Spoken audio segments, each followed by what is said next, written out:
e aí eu disponibilizo na plataforma virtual e coloco o link no Moodle.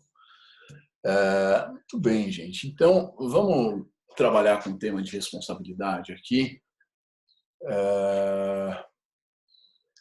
Tá bom, Anne, eu vou dar uma olhada os slides do Alexandre.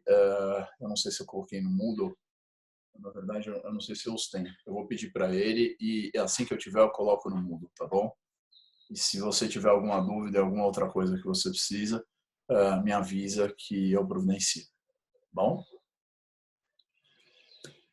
Então, pessoal, vamos falar sobre responsabilidade. Então, pelo que eu vi, grupo 1 acabou ficando um grupo vazio. E é estranho porque tem muitos alunos no Moodle não inscritos, né? Então tem espaço aí para a gente se inscrever, mas eu não sei se esses alunos vão realmente seguir na matrícula. Então talvez seja isso. Novamente, para os que logaram agora, se tiver alguém sem grupo, por favor, me avise, tá? Manda aqui no chat, fala ou manda um e-mail depois para mim, mas eu gostaria de saber para a gente organizar. Agora, tem alguém do grupo 2 aqui conectado? Eu queria saber se o grupo 2 tem alguma opinião sobre responsabilidade aqui no nosso, que era o nosso primeiro tema, né? As primeiras perguntas eram: qual era a responsabilidade tributária de administradores de sociedades limitadas e anônimas? Qual é a responsabilidade tributária de sócios e acionistas?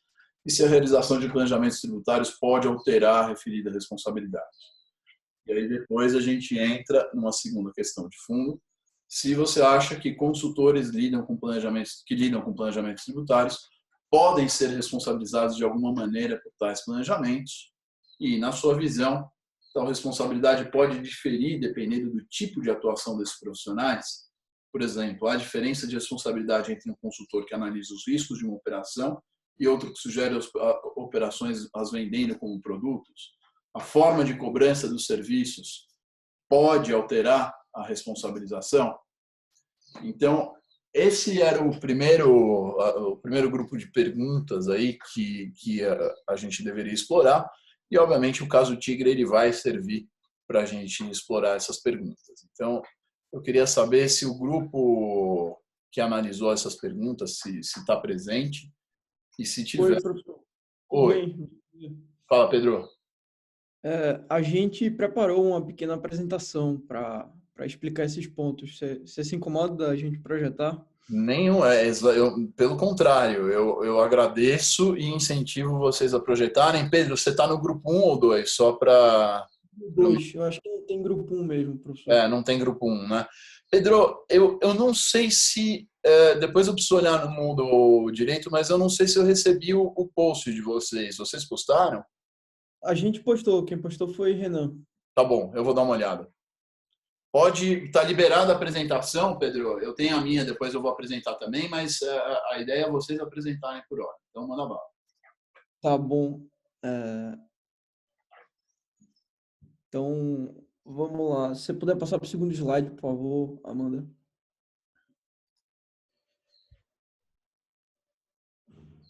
Aí, obrigado. Então, eu vou responder a primeira pergunta, que é a que trata da responsabilidade tributária dos administradores de limitada e SA, bem como dos acionistas, e a questão do planejamento tributário. Começando pelos administradores, tem três tipos, basicamente, no CTN de responsabilização dos administradores. A primeira delas é de 134, que é uma responsabilização, vamos dizer, ela é menos específica, ela é mais geral. E ela trata de um ato lícito, ou seja, uma ação ou omissão realizada pelo administrador que enseja a impossibilidade do contribuinte, que é a sociedade, de adimplir com um tributo. Então, um exemplo típico seria, por exemplo, o administrador de um imobiliário. Ele realiza várias compras e vendas e ele se compromete a efetuar o pagamento do ITBI.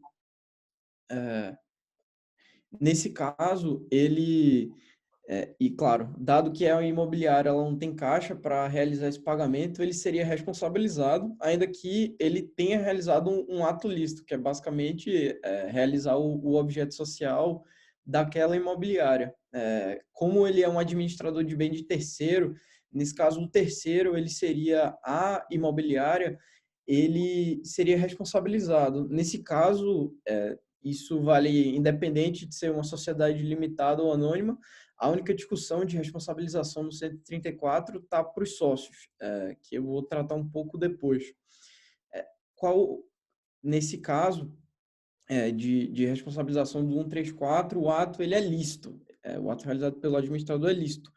Essa é a distinção para o 135. No caso do artigo 135, o administrador ele realiza um ato ilícito, porque ele é um ato realizado ou por excesso de poderes, ou seja, ele vai além daqueles poderes que o contrato social, o estatuto social lhes atribui, ou ele infringe a lei. Nesse caso, claro, não vale a questão do inadimplemento, porque ela é justamente cobrida pelo artigo 134. Então, no 135, o administrador, seja de sociedade limitada ou de sociedade anônima, ele infringe a lei ou age com excesso de poderes, mas ele age no interesse da sociedade. Então, dessa forma é que você seria responsabilizado. E o 137 seria num caso em que esse administrador, ainda que ele age em nome da sociedade, ele age por conta própria, ou seja, ele age de uma forma ardilosa. Então, por isso que o CTN ele distingue aquela pessoa que é responsável do 135 para o agente. Porque no caso do agente, ainda que ele haja pela sociedade, ele está agindo por sua própria conta. Então, seria o caso em que por você agir em interesse contrário à sociedade, quem responde no fato jurídico tributário 137 é apenas o agente, apenas o administrador. Enquanto que no 135 vão responder conjuntamente a sociedade, que é o contribuinte, e o administrador, ainda que o administrador responda pelo crédito tributário como um todo, e não apenas pelo fato jurídico tributário. Como é que o planejamento tributário ele estaria relacionado? A gente concluiu que para os administradores ele seria aplicável no caso do 135.3. É bom ressaltar a definição que a gente utilizou de planejamento tributário, porque ela diverge um pouco da que o professor Alexandre usou na aula passada. A gente usou uma definição um pouco mais ampla, que seria quando o indivíduo ele só um segundo. Seria quando o indivíduo ele estrutura suas atividades de uma forma a economizar tributo, seja na sua pessoa física, ou seja, representando algum tipo de sociedade, ou como sócio ou acionista dela. Então, o exemplo que a gente trouxe seria no caso de incorporação reversa. Nesse caso, supondo que um administrador ele realize uma incorporação reversa, tenha poderes para isso. A incorporadora ela vai incorporar uma outra sociedade com o objetivo de aproveitar o seu prejuízo fiscal. Como vocês sabem, nesse caso, como a incorporadora, quem tem um prejuízo fiscal, ela que vai adquirir a incorporada para que você possa aproveitá-lo. Mas, na verdade, no caso que a gente pensou, essa incorporada todas as suas características elas seriam repassadas para a incorporadora, ou seja, a incorporadora ela alteraria o seu nome para ter a marca da incorporada, a sua matriz seria na incorporada, o seu conselho de administração também, bem como acionistas. Então, nesse caso, seria uma típica simulação do artigo 167 do Código Civil, o parágrafo primeiro é claro dizendo que é nulo. Nesse caso, você poderia desconsiderar e haveria uma infração à lei pelos administradores que realizaram aquele planejamento tributário, já que a autoridade administrativa ela tem que desconsiderar o negócio jurídico simulado, que seria a incorporadora incorporar uma sociedade, ainda que, na verdade, na prática, o oposto é que tenha ocorrido para aproveitamento de prejuízo fiscal e transformar, claro, isso no negócio jurídico no negócio jurídico que foi dissimulado, ou seja, na verdade a incorporada era a incorporadora. e você teria que considerar esses negócios jurídicos e utilizar esse. E quanto aos sócios, o regime de responsabilização é um pouco diferente. No artigo 134, ele fala que você tem que realizar um ato lícito que impeça o contribuinte, que é a sociedade, de efetuar o pagamento da obrigação principal, ou seja, efetuar o pagamento do tributo. Mas o Código Tributário Nacional, ele fala na liquidação de sociedade de pessoas, como vocês podem ver. Essa distinção ela é um pouco antiquada, né? Não se usa muito ainda, aliás, não se usa mais essa distinção, mas a sociedade de pessoas ela era utilizada para mostrar principalmente a distinção entre os tipos de sociedade, vamos dizer, mais personalíssimos, como a sociedade limitada, sociedade em encontro de participações, sociedade em comum, em contraposição à sociedade anônima, que há, inclusive, uma maior facilidade de você conseguir vender a sua participação, até nos casos de companhias abertas, que são necessariamente anônimas.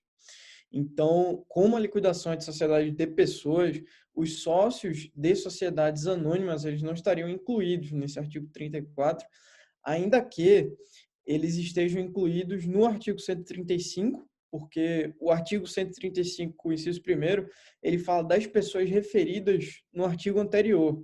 Então, nesse caso, você se refere aos sócios. Os sócios, eles tanto podem ser cotistas, no caso, sociedades limitadas, quanto acionistas, no caso, sociedades anônimas.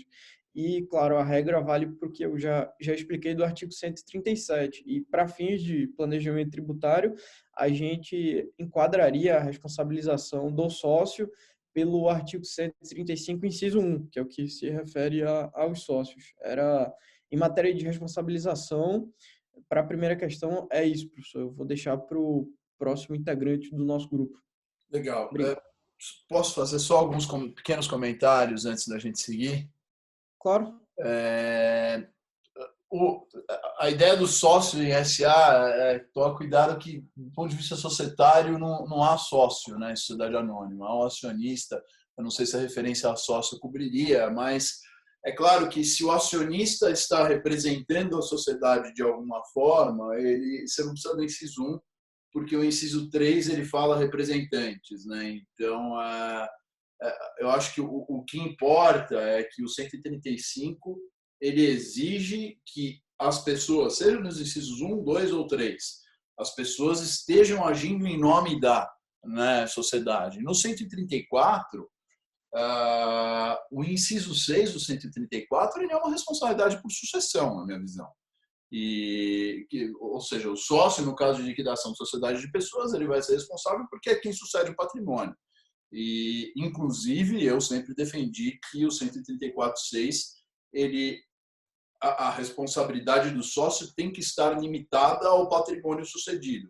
Não faz sentido o fato de uma sociedade ter sido liquidada e implicar uma responsabilidade patrimonial do sócio além do patrimônio que ele recebeu, se eu estiver falando de uma sociedade que tem limitação de responsabilidade. Eu acho que esse é um ponto que a gente nunca pode esquecer, né? Por que a responsabilidade tributária do CTN ela é algo que vai além da responsabilidade civil típica, e principalmente quando a gente está falando de sociedades. Então, deixa eu só mostrar uma pequena coisa para vocês. No caso do 134, a gente pensou na distinção entre o cotista, ou seja, quem ainda tem a cota, a titularidade de uma cota de uma sociedade limitada, e o acionista, que seria quem ainda tem a titularidade da ação na sociedade anônima. Por isso que a gente entendeu que o acionista da sociedade, o acionista da sociedade anônima, ele estaria incluso. Ainda que, claro, haja essa distinção. Eu achei que, por sócio, você poderia entender tanto um como o outro. Não, e faz sentido no 134.6, se tiver uma liquidação e o acionista recebe patrimônio, você tem uma responsabilidade por sucessão da mesma forma, né? Eu acho que nisso você tem toda a razão.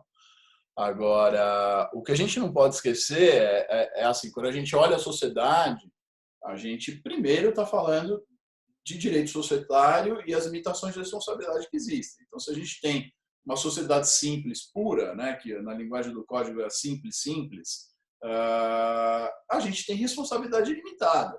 E o credor pode chegar no patrimônio dos sócios, inclusive o fisco. Então, num caso de uma simples pura, uma dívida tributária, o fisco pode chegar independentemente do 134 ou do 135 no patrimônio dos sócios, simplesmente porque não há limitação de responsabilidade naquele tipo societário. Ela até pode ser subsidiária, mas limitada ela não vai ser, ou numa sociedade de fato, ou o que quer que seja. Agora, quando a gente está falando de sociedade limitada ou anônima, aí a gente tem o corte de limitação de responsabilidade. Né? Então, é uma realidade patrimonial distinta, com limitação de responsabilidade, em que os credores, em regra, não deveriam atingir o patrimônio dos sócios e nem do administrador, no caso, porque não existe esse link, exceto pelo direito civil, num caso de disregard ou coisa desse gênero, em que o próprio direito civil prevê que abusos da limitação deverão ser desconsiderados. Mas é bem difícil a gente enxergar um disregard para fins tributários, exceto se estiver escondendo patrimônio ou alguma coisa desse gênero. Mas, como você falou, não é o caso da responsabilidade do CTN. O CTN ele vem e muda realmente essa realidade para casos específicos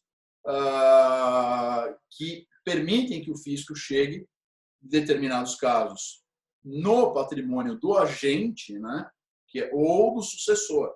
Então, quando a gente está falando do 1346, numa liquidação, seria o patrimônio de quem sucedeu aquele patrimônio da sociedade, mas aí, na minha visão, novamente, se eu estou falando de sociedade limitada, deveria ser limitado ao patrimônio sucedido, ou, como você bem falou, no 134, em outros casos de responsabilidade de agentes, ou no 135, responsabilidade de agentes também que tenham praticado atos com abuso do poder que lhe foi dado pelo contrato social, pelo estatuto, ou em infração à lei.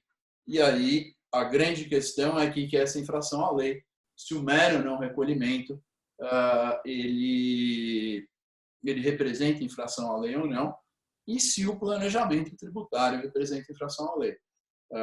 Eu achei bastante interessante o exemplo que você deu e a conclusão. Puxa, se a simulação é infração à lei, você tem a simulação pelo 67 do Código Civil, mas mais do que isso, você tem no 149 do CTN a ideia de dolo, fraude ou simulação como uma hipótese de revisão do lançamento, de ofício, e realmente eu acho que se enquadra no 149, você pode ter realmente um caso de responsabilização nos moldes do 135, porque se configura infração à lei. O problema é se os planejamentos tributários em questão realmente configuram ou não a tal da simulação. E aquele texto do Schwerer é interessante, a gente discutiu isso na aula passada também, você vê em muitos casos uma capitulação como simulação, no 149, fugindo lá do parágrafo único do 116, pela administração, justamente para evitar uma discussão se o parágrafo único do 116 ele é auto-aplicável ou não, para evitar esse tipo de discussão. Mas quando você olha a retórica toda do auto, é uma retórica de planejamento abusivo, de ausência de propósito negocial e etc., que não é necessariamente uma retórica de simulação, que é como você bem colocou, olha, eu disse que eu fiz uma coisa, mas, na verdade, eu realizei outra. Então, é quase que a mentira. Tem gente, inclusive, que defende que a simulação 149 inclusive, mais restrita do que a do Código Civil. O teu exemplo da incorporação reversa para aproveitar prejuízo fiscal, a gente vai explorar um pouco mais à frente no curso, não quero estragar as surpresas, mas há dúvidas se realmente esse planejamento deveria ser desconstituído. Inclusive, há uma evolução forte de jurisprudência que o permitia de modo absoluto, depois de modo relativo e depois passou a impedi-lo. Né? Então, veja que mesmo na jurisprudência isso não foi uniforme. E a gente vê, quando a gente vê o intuito que está por detrás dessa regra, né?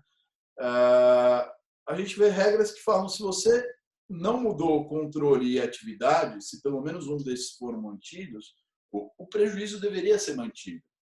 E aí pouco importaria se eu tivesse feito uma incorporação direta ou reversa. Então, se você olhar no aspecto formal, realmente um caso desse pode ser uma incorporação direta simulada numa reversa. Mas quando você olha o propósito, parece que não teria nada de errado em aproveitar aquele prejuízo. Então, mesmo nesses casos, a gente poderia até ficar em dúvida se isso deveria ser um planejamento desconstituído ou não. E o meu ponto é, se há dúvida, e é um tom de cinza, será que faz sentido a gente responsabilizar administrador, etc., nos termos 135 ou não? Eu acho que esse é um ponto interessante. O Renan mandou uma dúvida aqui, professor, não teria como enquadrar no 135 só sem poder de administração, no caso de, por exemplo, aprovarem projeto tributário considerado ilícito pelo fisco? Renan, esse é um outro ponto interessante, né? O 135, na minha visão, ele é a responsabilidade de quem agiu, de quem decidiu. Geralmente é a administração. Se eu tenho um sócio que é um mero investidor, que não participou do ato, ele não devia ser responsabilizado. Agora, uma questão que pode aparecer é se isso foi levado à deliberação em assembleia ou em reunião de sócios e os sócios aprovaram, se esses sócios que aprovaram poderiam chamar a serem responsabilizados por aquela conduta. Não é comum acontecer esse tipo de deliberação sobre um planejamento tributário, mas pode ocorrer. Isso pode ser levado a uma reunião de sócio e você tem um ato, mesmo aquele sócio que não é administrador, ele ter aprovado aquele planejamento. E aí sim, daria para dizer que ele tem tanta responsabilidade quanto a agente. Que não é tão comum você ter uma deliberação na Assembleia desse tipo de coisa, até porque geralmente você não tem bloqueio de contrato social jogando isso para o eixo de deliberação de reunião na Assembleia de Sócios. Isso daí geralmente está no eixo de deliberação da administração e você não tem nenhum documento formal levando isso para o eixo da reunião de sócios. Mas pode acontecer. Agora, o outro ponto que vale a pena a gente ainda falar é distinguir um pouco a vida real do que é o que a lei disciplina. Porque, enfim, quem está na área, pelo menos já há algum tempo, deve saber que muito disso é atropelado, né? E hoje a gente vê nomeação de sócios como responsáveis em uma série de execuções, ou mesmo na fase administrativa, e sem uma prova contundente de que houve participação e houve atuação daquele sócio. Eu já vi casos assim de sócios minoritários serem arrolados ali como polo passivo, e aí cabe ao contribuinte provar que ele não era agente, que a responsabilização está errada, mas o que a gente vê é uma tentativa aí de a Procuradoria colocar o fisco no status de supercredor, meio que atravessando a limitação de responsabilidade em nome aí da satisfação do crédito tributário. É claro que tem a contrapartida disso, que é um monte de gente que usa não pagamento de tributo para fazer caixa e espertalhões que depois transferem a empresa para laranjas, etc. E existe aí um montante gigantesco de crédito tributário não satisfeito, e óbvio que existe interesse social nisso, mas em nome disso, em nome desse interesse social, acabar com a limitação de responsabilidade é algo complicado também. A limitação de responsabilidade não está aí de graça. Ela existe justamente para limitar risco de um negócio. Limitação de responsabilidade, ela age como um seguro, né? Ao invés de eu precisar fazer um seguro para um determinado risco, o direito cria a limitação de responsabilidade para que se possa empreender com alguma limitação de risco. Se ela começa a ser corroída em todas as searas, e aqui no Brasil ela cada vez mais vai sendo, a disposição para empreender vai reduzindo de forma correspondente. Então, em esfera trabalhista ela é corroída, em esfera tributária, eu não estou criticando a regra do CTN, apesar de realmente a parte de responsabilidade do CTN podia estar muito mais bem escrita na minha visão. É super difícil de interpretar o CTN nessa parte, mas assim, pelo menos essa ideia de responsabilizar diretamente o agente que agiu em infração, a lei faz sentido. Agora, o não respeito a isso e um avanço maior em esfera patrimonial de sócios, que não tem nada a ver com isso, né? Ou que em administradores que não necessariamente agiram com infração à lei, isso pode aí aumentar o risco de empreender e o custo, obviamente, para empreender. Então, existe um equilíbrio e não é simplesmente acabar com a limitação de responsabilidade, pode ser uma solução que custa muito caro. Mas, enfim, obrigado, Pedro. Eu acho que é exatamente isso que eu queria conversar com vocês. E eu não sei se é o Renan que vai apresentar agora o resto.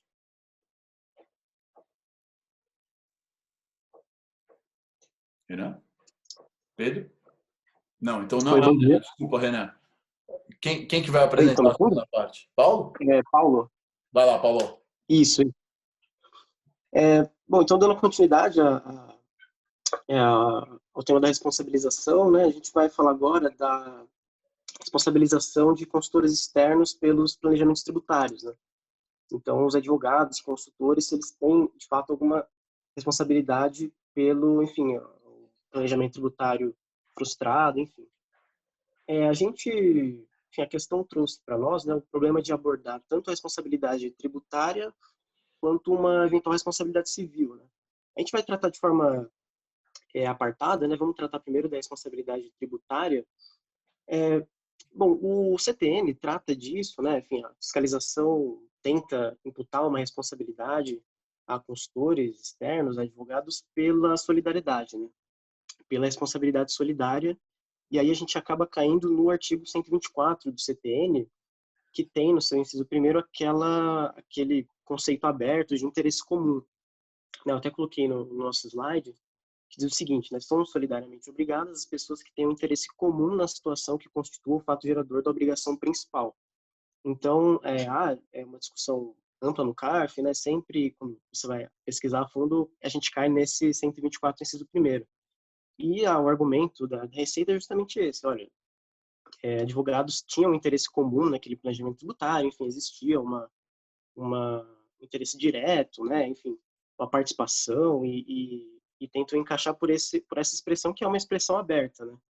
E na doutrina, quando a gente vai pesquisar qual que é o sentido desse interesse comum, a gente encontra um conceito mais restrito, né, enquanto que a Receita tenta classificar esse interesse comum como um mero interesse econômico comum, que seria, ou seja, se os consultores têm um interesse que esse planejamento dê certo, se eles têm uma participação na elaboração desse planejamento, uma participação talvez reflexa, né, nesses fatos jurídicos, nesses fatos geradores, né, então eles devem ser responsabilizados, eles têm um interesse comum, né.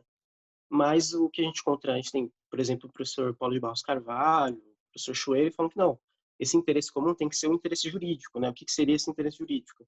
Seria ocupar a mesma posição jurídica, né, na relação que ensejou aquele fato gerador.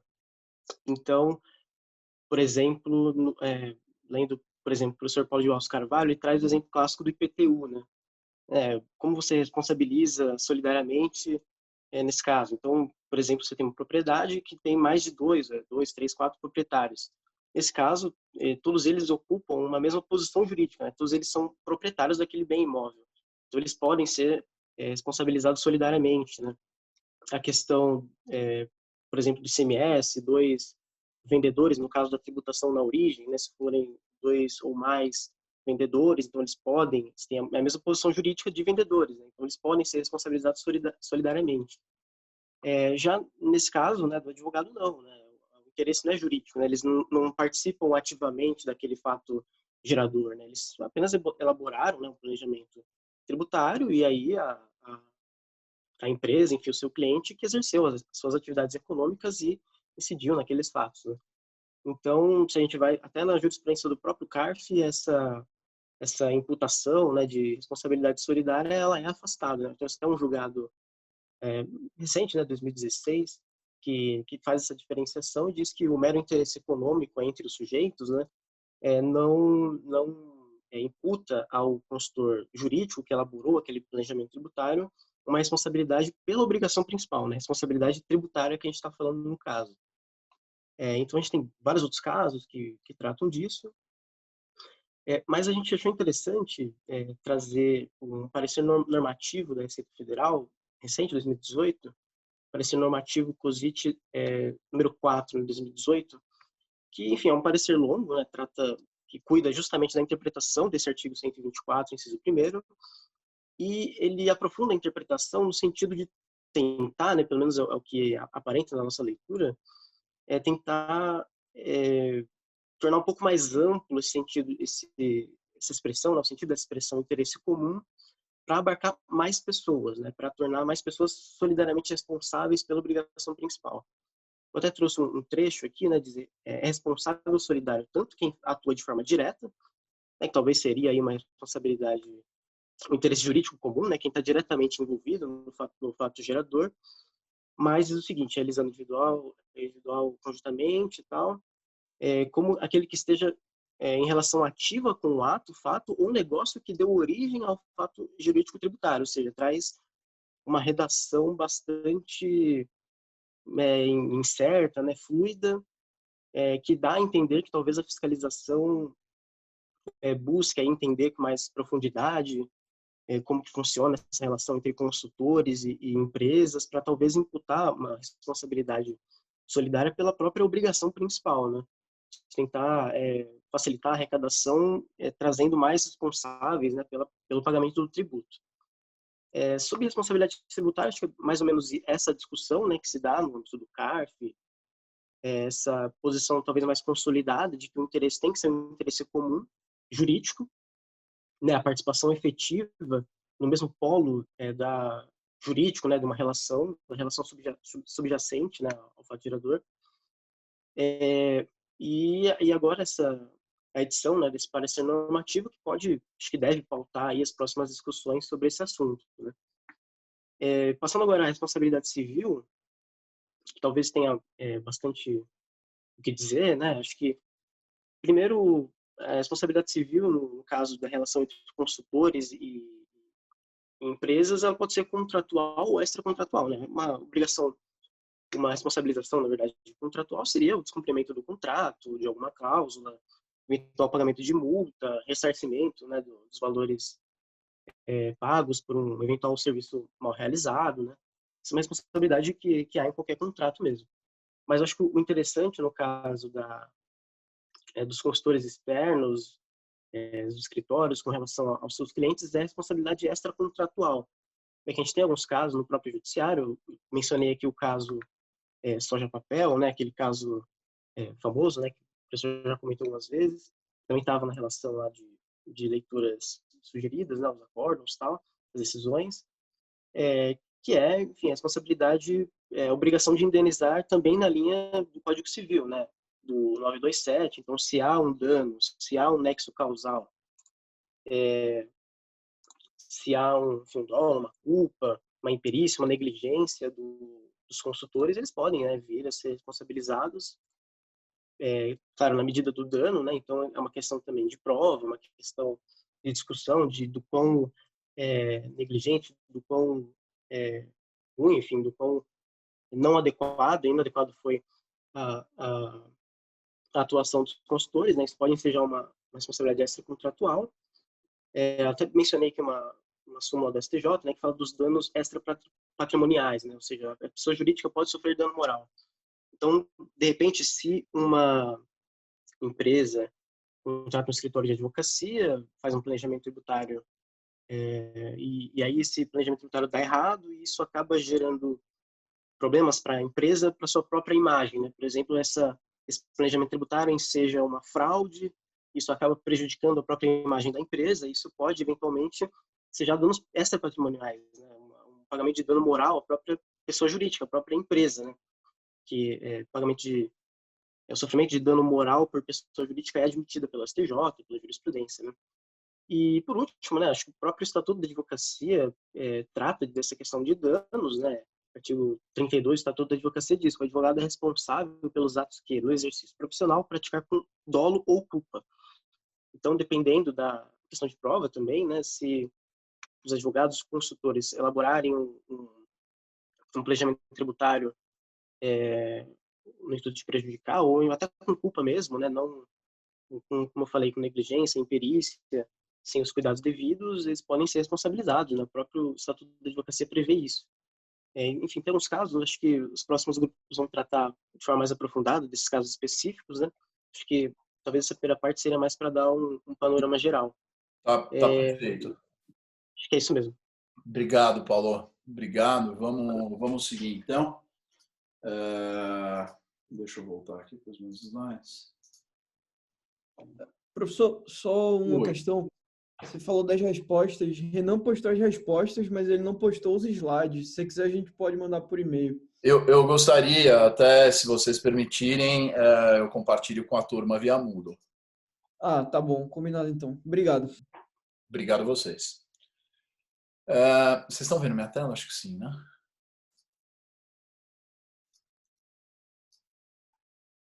Joia. Então, vamos analisar um caso em que todos esses temas acabaram sendo discutidos, de responsabilidade dos consultores, etc. E eu acho que é um planejamento bastante interessante para a gente entender alguns pontos aqui legais de CMS. Então, é o caso do Tudo Chig, como o Paulo estava falando, tal do caso da soja papel. E eu queria ouvir um pouco dos grupos 3 e 4, no que constituiu o planejamento, seu objetivo, por que ele foi considerado ilícito e se ele é evasão, é planejamento ilícito, na opinião dos grupos. Acho que a gente pode começar com o grupo 3, e aí o grupo 4 ele pode fazer intervenções e depois complementar a apresentação se for o caso. Oi, professor, eu vou compartilhar aqui minha tela. Pode compartilhar. Você é o do grupo 3, né, Vitória? Isso. Tá bom, manda bala. O senhor está conseguindo ver? Eu tô. Tá. Melhor agora. Então, aqui, basicamente, para responder a primeira pergunta, né, no que consistia a operação, a gente achou bem esclarecedor o texto da Vanessa e da Tatiana, em que elas explicam qual foi a base para o planejamento, né? Isso até usando os termos do professor Heleno, o planejamento em si, ele não é a seara onde a gente discute a ilicitude ou não, mas sim já na seara dos seus efeitos. Então, aqui, basicamente, a gente vai mostrar qual foi a intenção do planejamento e toda ela respaldada, né, pelo ordenamento jurídico. Então, no primeiro caso, na verdade, só para fazer uma introdução, né, era um planejamento por empresas adquirentes e depois que venderiam e receberiam a receita pela venda de soja industrializada. Então, aqui, essa primeira parte do slide é basicamente a operação que é chamada de triangulação, normalmente normal. Então, aqui a gente teria um adquirente que tem uma primeira etapa em que, a partir da aquisição com a vendedora, remete a industrializadora a soja para que ela submeta ao processo de industrialização e aí se torne, por exemplo, o óleo, que depois vai ser comercializado. E aqui nessa primeira fase da primeira etapa, a gente tem um destaque de ICMS na nota da aquisição da soja, a matéria-prima. Então, nesse caso, aqui a gente tem um valor que foi um crédito gerado pelo pagamento que o adquirente fez de ICMS nessa aquisição. E aqui nesse caso, a gente não tem não tem oneração de ICMS na remessa para industrialização, né? Então aqui frete, enfim, logística. E numa segunda etapa, ainda nesse primeiro cenário, a gente tem, após a industrialização, a remessa em nome do adquirente, né, para quem vai comercializar aquele produto já industrializado. Então, nesse caso, pode pensar, por exemplo, num centro de distribuição. Aqui, a gente também não tem oneração de ICMS nessa fase logística, tendo, portanto, o ICMS incidindo somente no momento da venda desse produto final já industrializado. E aqui, o que incide na venda acaba anulando o crédito gerado num primeiro momento com destaque na nota. Então, aqui, basicamente, a gente tem a conclusão, do ponto de vista de ICMS, desse fluxo de venda de soja industrializada. O planejamento, ele interfere nessa segunda parte do slide, que é basicamente utilizar um respaldo jurídico para mudar um pouco a operação de venda, e aqui, principalmente no que diz respeito à última fase. Então, na verdade, não somente comercializando o produto industrializado, mas, na verdade, o exportando. Então, aqui a gente tem o planejamento incidindo na última fase, em que a primeira fase é toda igual, idêntica à do modelo normal, né, de comercialização, mas aqui nessa segunda fase, por uma questão de previsão legal, a gente não tem a incidência de ICMS na exportação da soja industrializada.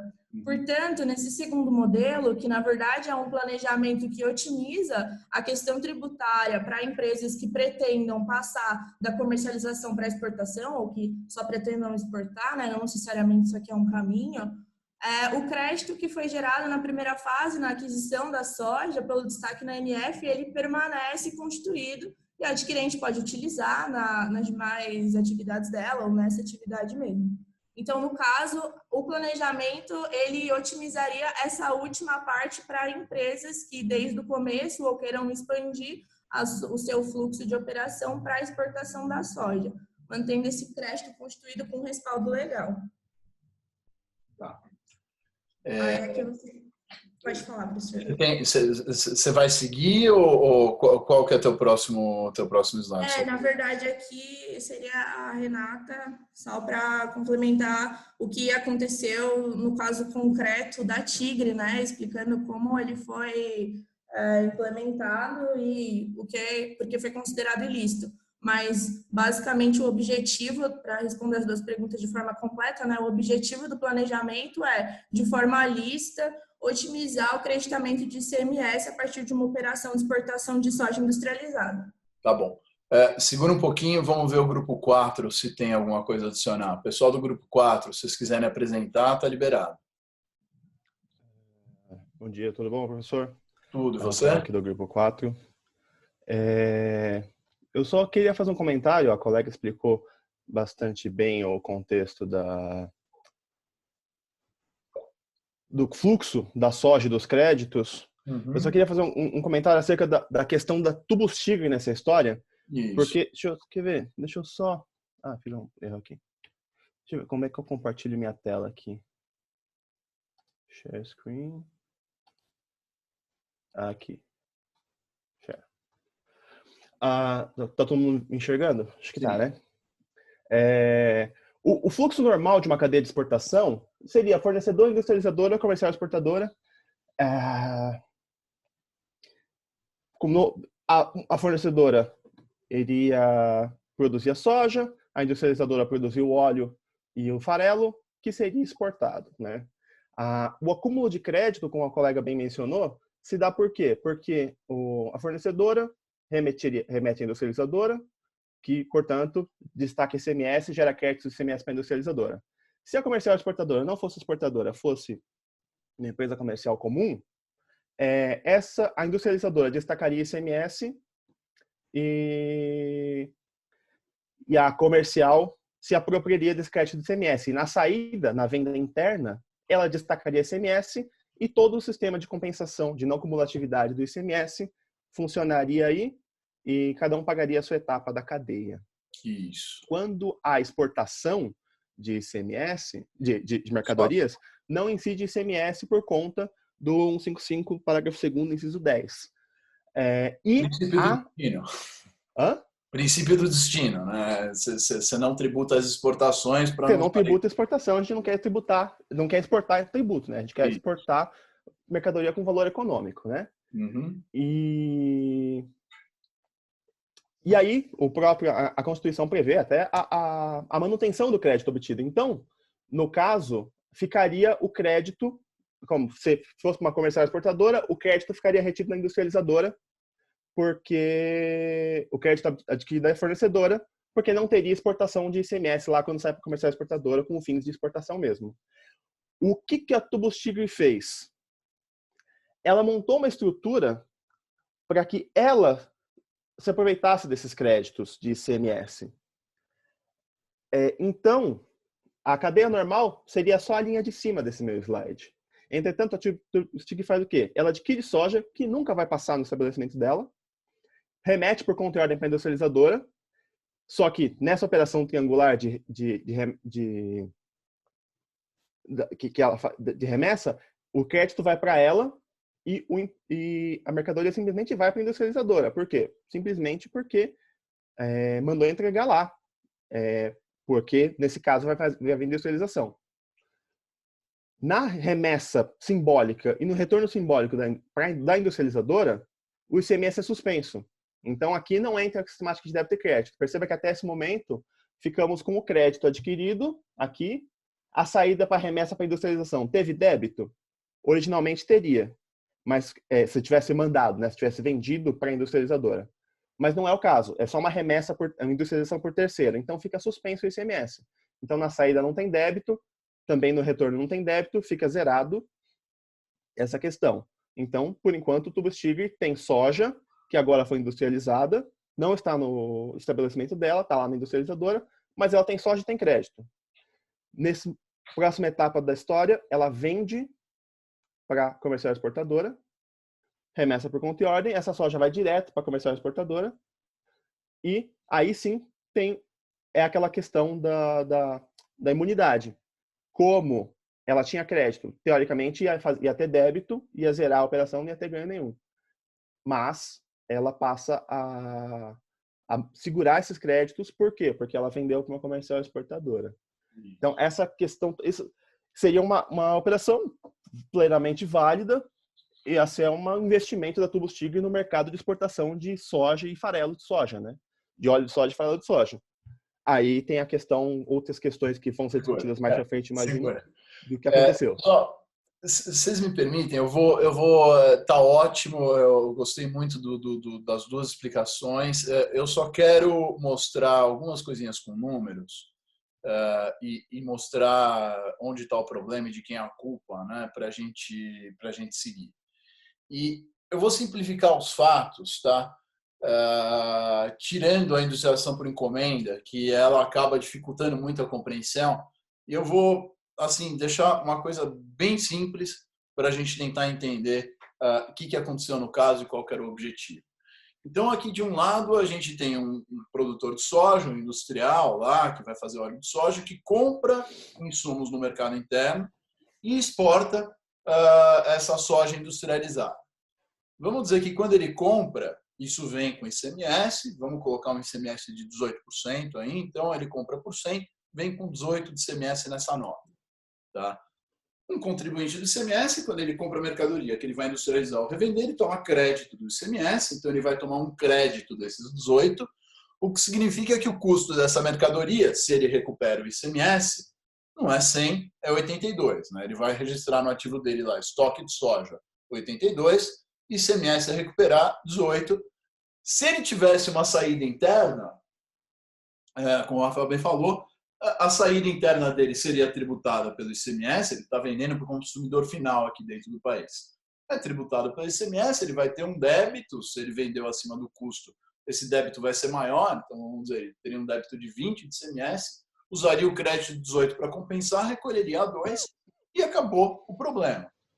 Agora, se esse cara exporta e a venda para uma comercial exportadora, né, a venda para uma trading é equiparada pela legislação à exportação, justamente para o crédito não ficar acumulado na trading. Então, é como se isso aqui fosse uma exportação direta pelo produtor de soja. Então, ele está exportando. Vamos dizer que ele esteja exportando por 200. O nosso sistema fala, olha, a gente quer adotar o princípio do destino, que significa que eu não quero tributar a produção nacional, quero tributar o consumo nacional. O que significa que se o bem é produzido no Brasil e consumido no Brasil, a ideia é que ele seja tributado.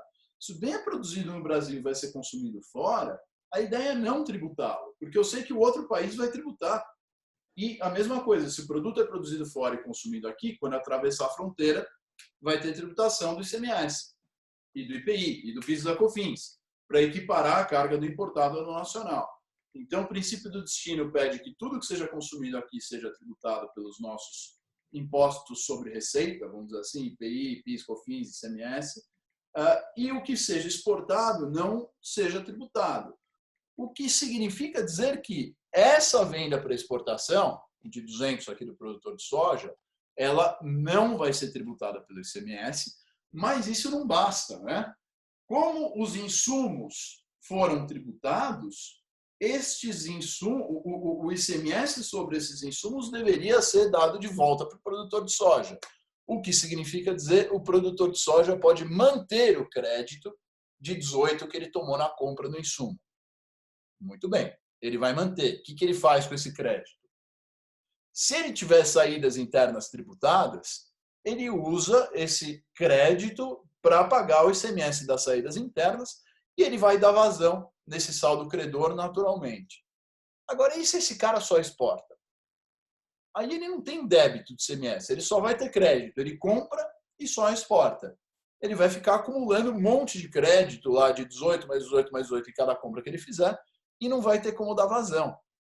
Idealmente, o governo tem que dar de volta esse dinheiro para ele.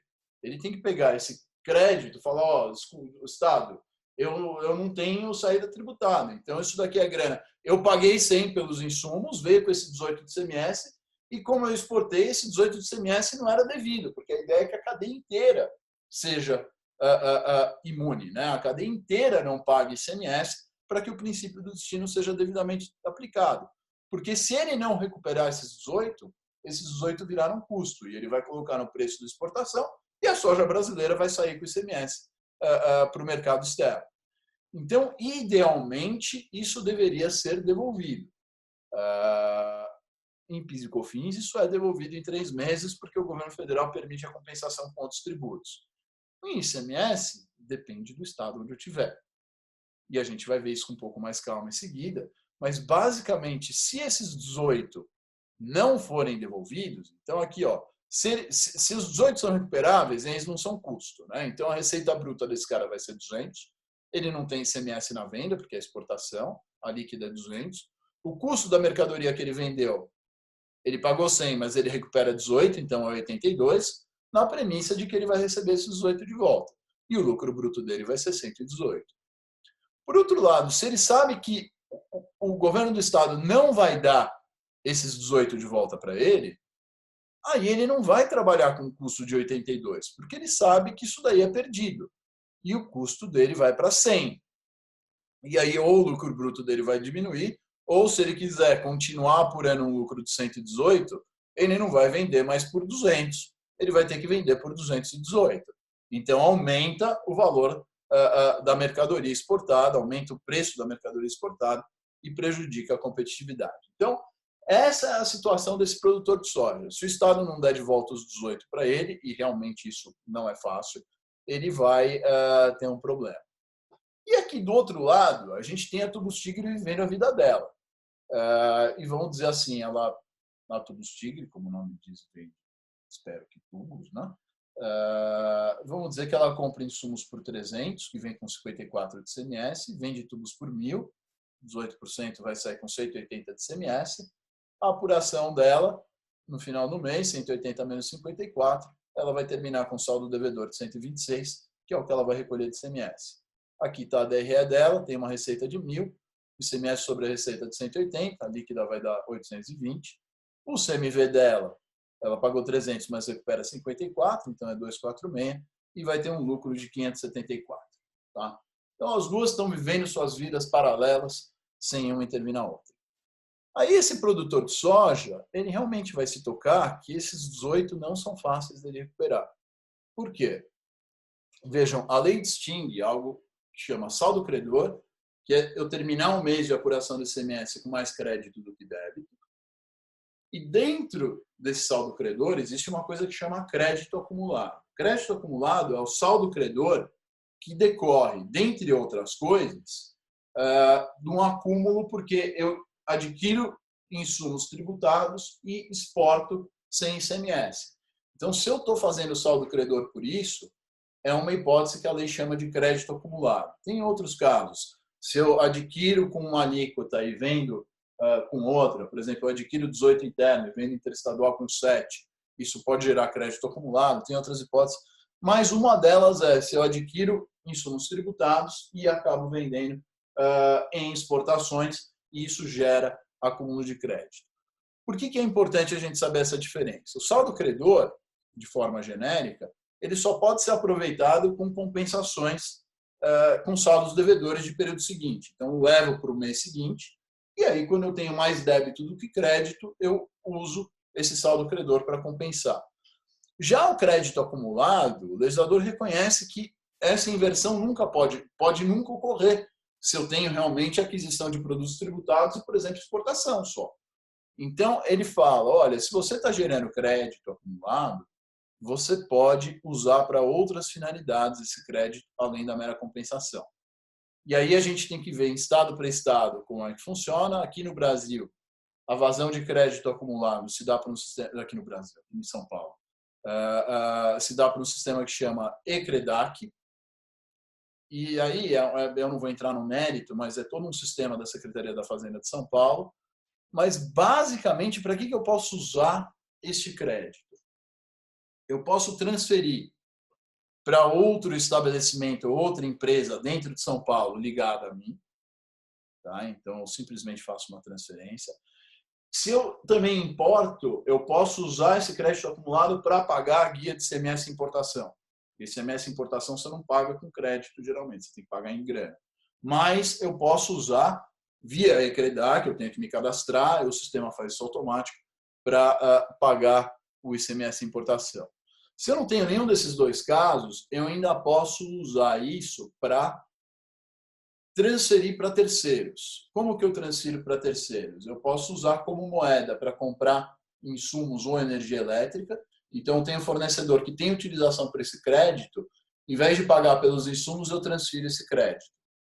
Ou eu vendo para uma empresa não dependente que tem uso para esse crédito, como a Tubos Tigre teria aqui. Então, a Tubos Tigre teria interesse em comprar esse saldo credor de 18 desse sojeiro? Tem, né? Porque ela tem um saldo devedor de 126. É óbvio que ela não teria interesse em pagar 18 por isso. Porque para pagar 18, ela pega, sai do caixa dela, paga e encerra o assunto. Ela não precisa ficar falando e comprando nada de produtor de soja. Agora, se esse produtor de soja tiver a fim de vender por uns R$10 esse crédito de 18, a Tigre pode estar interessada a comprar. Porque aí tem um deságio de 8 e ela vai ter um ganho de 8, porque ela vai comprar esse crédito de 18, vai usar para pagar ICMS e ela pagou só 10 nesse crédito. Né? Então, aqui surge interesse para um negócio, para um mercado de crédito. E esse mercado ele é autorizado desde que esteja dentro do mesmo estado, claro, porque eu não posso fazer uma venda interestadual, porque o saldo credor está em um estado e ele compensaria débitos em outro, o ICMS é estadual, mas dentro do mesmo estado ele poderia, mas, e aqui que é a grande questão, desde que autorizado pela Cefaz. E a autorização pela Cefaz se dá aqui em São Paulo por meio do ECREDAC, em outros estados precisa ver quais os sistemas, em alguns nem tem. Mas, mesmo em São Paulo, que é um estado que realmente tem um histórico de devolver, ele faz um rito bastante tortuoso para o contribuinte conseguir receber de volta isso. E isso está na portaria CAT 83. Para operações relevantes, você precisa ter rastreabilidade de todas as operações, item a item, não é só pela diferença. Você tem que ter um controle brutal assim de sistema para mostrar que realmente aquele crédito decorre de uma operação exportada e, tendo isso, aí você consegue aproveitar esse crédito, obviamente, desde que você ache alguém disposto a comprar, seja um fornecedor teu, seja um terceiro independente. E aí você vai ter um deságio nisso, mas pelo menos você conseguiria vender. Então, não é das 10 coisas mais simples eu conseguir negociar esse crédito, principalmente porque eu preciso de uma autorização da Cefaz. E assim, um dos requisitos é eu ser um santo na fila da Eucaristia lá. É assim, eu não posso ter nenhuma dívida em aberto com o Estado, eu tenho que ter todas as CNDs, etc. Então a empresa tem que ser uma santa e, além de tudo, ela tem que ter um controle de sistema assim brutal que provavelmente um produtor de soja não tem. Tá? Se a empresa não consegue recuperar esses créditos, vejam aqui o balanço da Fibria, que não é uma empresinha qualquer. olha que interessante. Eles têm uma linha aqui no balancete de setembro, né? ICMS a recuperar no ativo dela, 115.664. Isso está em milhares de reais, então a gente está falando de um bi, né? Pouco dinheiro. E aqui embaixo a gente vê uma linha, provisão para perda nos créditos ICMS, 191.870. Ela basicamente está fazendo aqui impairment desse crédito ICMS, falando o seguinte para a gente: tudo que eu tenho de ICMS nas minhas compras, eu compro e exporto. Eu não consigo recuperar, porque o Estado não dá de volta. Eles não baixam como custo direto, porque teoricamente a lei permite, mas eles são obrigados a demonstrar que esse 1 bi que eles têm no ativo não vale nada, porque justamente na previsão deles, pode-se criticar ou não, e eu dei essa aula uma vez para fiscais do estado de São Paulo, eles falaram que era um absurdo o que a Fibra estava fazendo. Eu falei, calma, gente, isso aqui não é ICMS de São Paulo, isso é de outros estados. Mas, porque não, São Paulo paga, isso é um absurdo, mas tem estado que não paga. E mesmo em São Paulo não é das 10 coisas mais fáceis. Então aqui, vejam, eles estão fazendo um write-off basicamente de todos os créditos, numa ideia de que, olha, isso aqui eu não vou ver nunca a cor desse dinheiro. E se isso é verdade, eles já estão precificando a exportação, incluindo isso no preço. O que significa que o produto que eles estão produzindo está saindo com ICMS no final das contas. Então, essa seria a realidade desse produtor de soja. E aí ele encontrou um jeito, ou alguém encontrou um jeito para ele, né, de fazer essa transferência de crédito entre o produtor e um terceiro se dá sem a necessidade da homologação da Cefaz. Essa é a verdade, né? Então, ao invés da gente passar por aquele sistema, ECREDAC, o Diaba 4, por que a gente não faz essa transferência simplesmente por meio de uma operação em que a Tigre passa a adquirir soja desse produtor e aí ela vende a soja para trading, ela exporta a soja, né? Então, pondo em números, como que isso funcionaria? Vejam, esse produtor de soja exportava soja por 200, né? Acumulava um crédito de 18. Vamos colocar em números e ver como que essa transferência poderia ocorrer. Então, agora o produtor de soja ele compra os insumos por 100, que vem com 18 de ICMS, e ele passa a vender para a Tigre por 225 o produto, tá? E ele vai calcular, vamos dizer, um ICMS de 40,5 aqui, tá bom? E ele vai ter um saldo devedor de 22,5, tá? A DRE dele, como fica? Ele vendeu por 225, tem 40,5 de ICMS, vai ter uma receita líquida de 184,5. O CMV dele agora é 82, porque ele recupera esses 18, e o lucro bruto vai ser 102,5. Que vejam, é muito menor do que 118, mas é maior do que 100, que é o que ele teria efetivo de lucro bruto, como a Fibra aqui tem, né? Se ele parte da premissa que ele não recupera esses 18, porque ele nunca vai ter de volta. Então, basicamente, o que esse lucro de 102,5 está dizendo? Que ele está vendendo crédito de CMS para a Tigre por 2,5. Né? Ele aumentou em 2,5 o lucro dele em comparação com a operação em que ele não tomava nada, que ele não recuperava os 18, agora pelo menos 2,5 está voltando para ele. Na Tigre, ela continua vendendo 1.000 aqui em tubos, mas agora ela é uma exportadora de soja.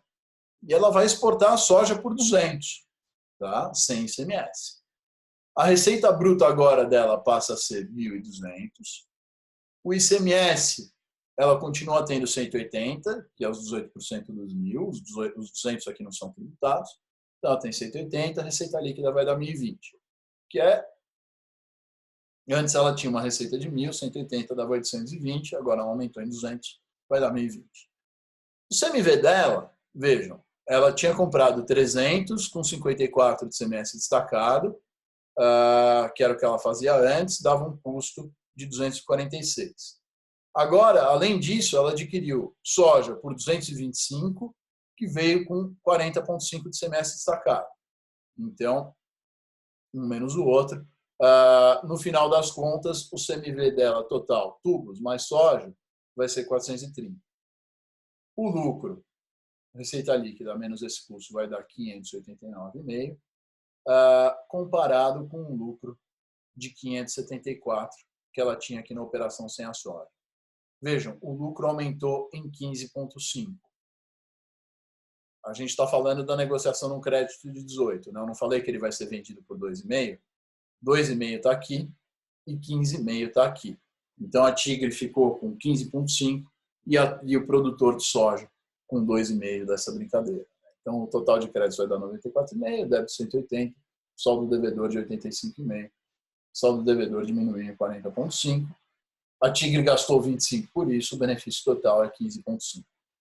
Então, aqui eu comparo as operações segregadas, né? A operação de tubo continua idêntica, a operação de soja, ela justamente, eu comprei por 225, veio com 40,5 de CMS destacado, isso me dá um custo dessa soja de 184,5, eu vendo por 200, isso me dá um lucro de 15,5.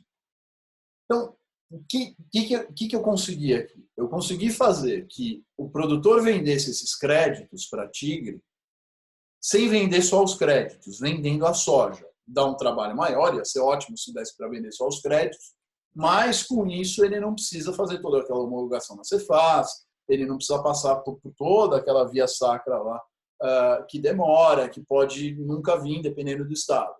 Então ele simplesmente vende a soja já por um preço, considerando o valor que ele vai cobrar pelos créditos CMS.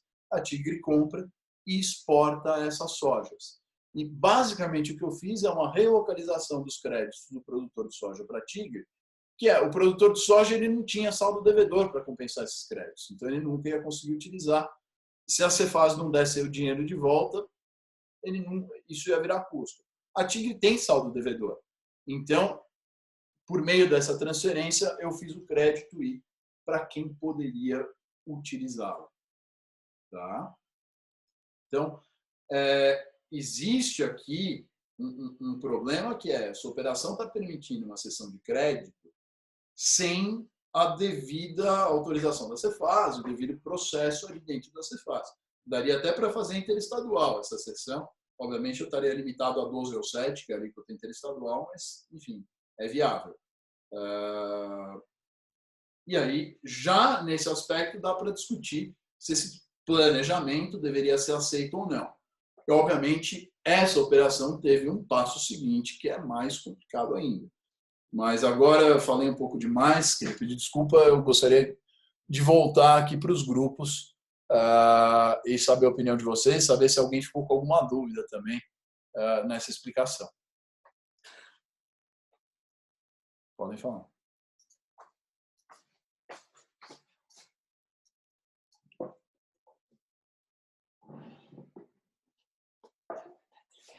E aí, pessoal? Professor, oi, pode falar. Onde que entra a industrializadora nessa história? Qual que é a importância dela? A industrializadora, veja, ela tá aqui no meio. Quando eu falei que eu ia simplificar, a simplificação que eu fiz foi arrancar a industrialização por encomenda. Porque assim, a industrialização por encomenda seria o seguinte: a Tigre está comprando os insumos de soja, ela está mandando industrializar e está retornando para ela a soja industrializada, mas, na verdade, vai direto já para trade, né? Então, nunca passa essa soja pela Tigre. É direto do produtor para trade, porque a Tigre simplesmente compra e revende, mas a remessa é feita direto para o produtor para trade e, na verdade, para o industrializador, você tem uma remessa de insumos para a industrialização, depois o retorno e depois a venda da Tigre para trade, mas, fisicamente, a soja passa direto. Remessa e retorno de industrialização, se estão no mesmo estado e o remetente fornece todos os insumos, é a operação que sai com suspensão de CMS e retorna com suspensão de CMS. O que significa que, para todos os fins, é como se ela não existisse. Tá? Então, é por isso que eu arranquei ela, para ficar um pouco mais fácil de digerir aqui a operação, porque eu já estou pondo números e deixando complexo. Se eu mostrar um industrializador, ia ficar inviável. Mas ela entra aí, tá? Ela não altera essa realidade. É por isso que eu simplifiquei um pouco para ficar um pouco mais palatável.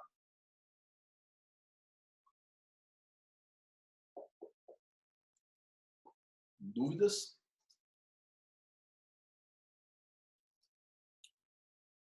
O fato da mercadoria ser remetida direta, tá? Eu compro, mas ela não é entregue no meu estabelecimento, já vai no de terceiro, que industrializa e manda para trade.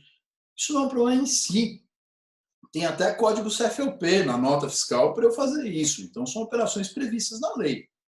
Agora, o que dá para discutir é se a Tigre realmente tinha que estar comprando soja, por que uma empresa de tubo resolveu comprar e vender soja, esse tipo de questão aqui, ela talvez seja mais pertinente. Grupos, Vitória, Rafael, e aí? Então, a questão daquele próximo slide que você tinha colocado, se era um planejamento válido, discutível ou evasão,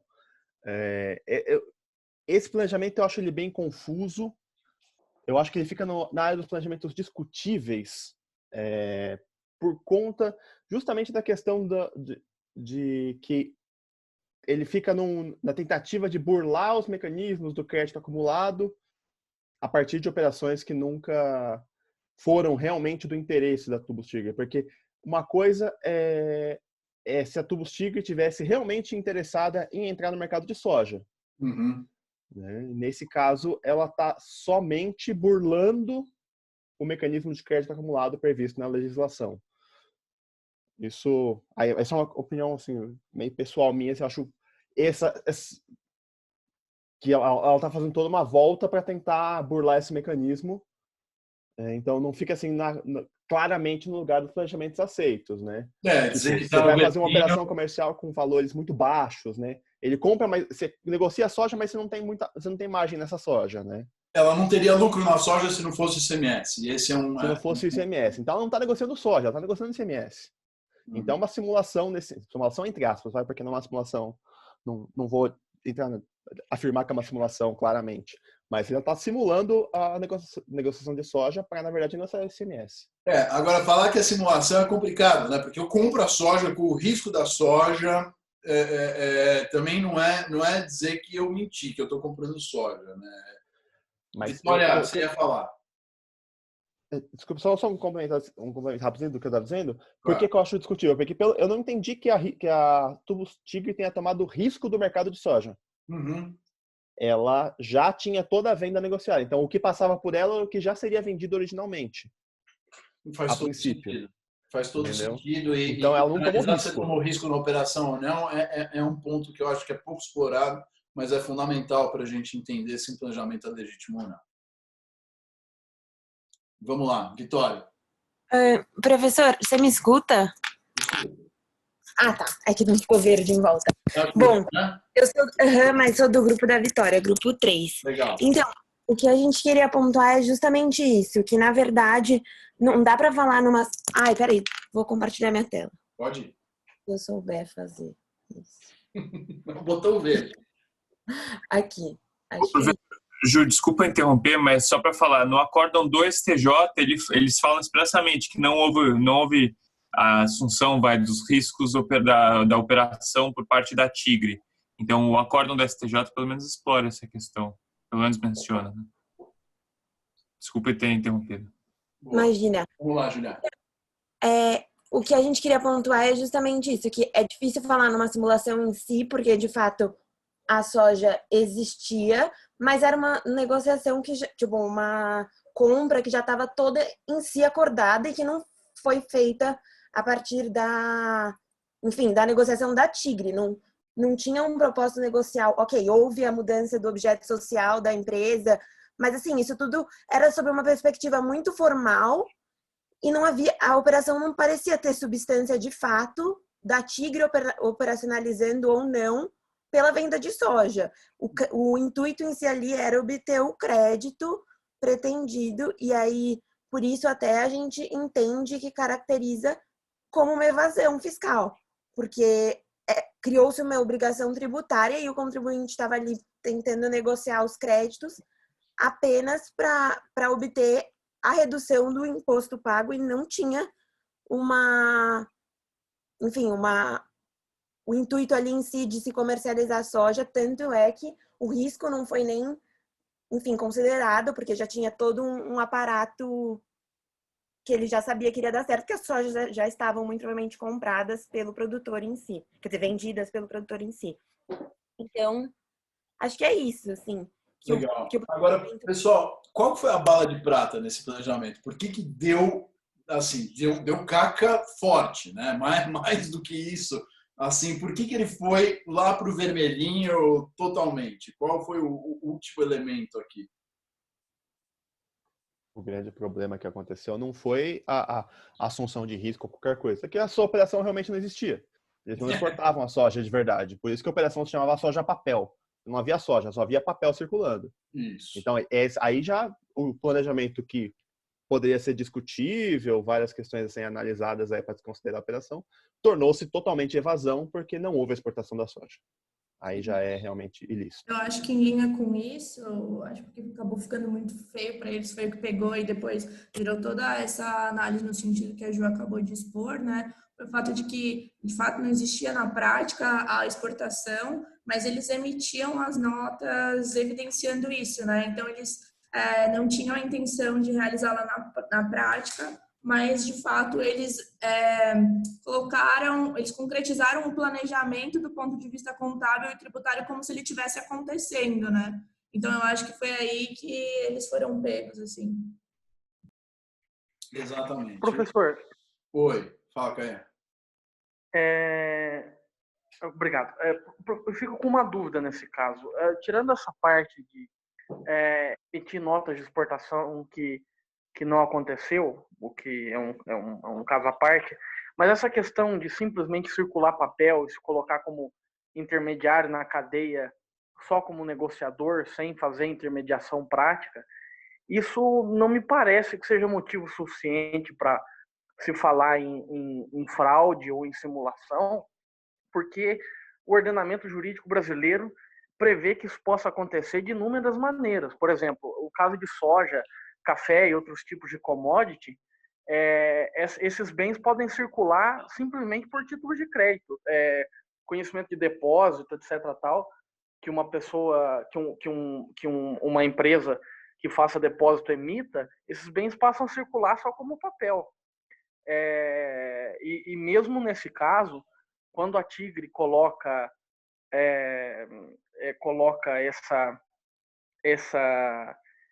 se coloca como intermediária só, assim, de certa forma, a gente pode dizer que não há risco mercadológico porque ela tem aquele produto com uma saída garantida, mas ela tem os riscos civis da coisa, né? Quando ela passa a ser proprietária da soja, ela passa a ter o risco do caso fortuito, da força maior, etc. tal. Que é claro que são coisas bem menos relevantes, mas de toda forma, essas operações são existentes e previstas. Boa, Canha. Eu acho super válido o teu comentário. Eu acho que o primeiro ponto é assim, o fato de eu comprar e já mandar remeter em outro estabelecimento, isso não é nenhum pecado. Como eu falei, tem código CFLP prevendo esse tipo de operação triangular.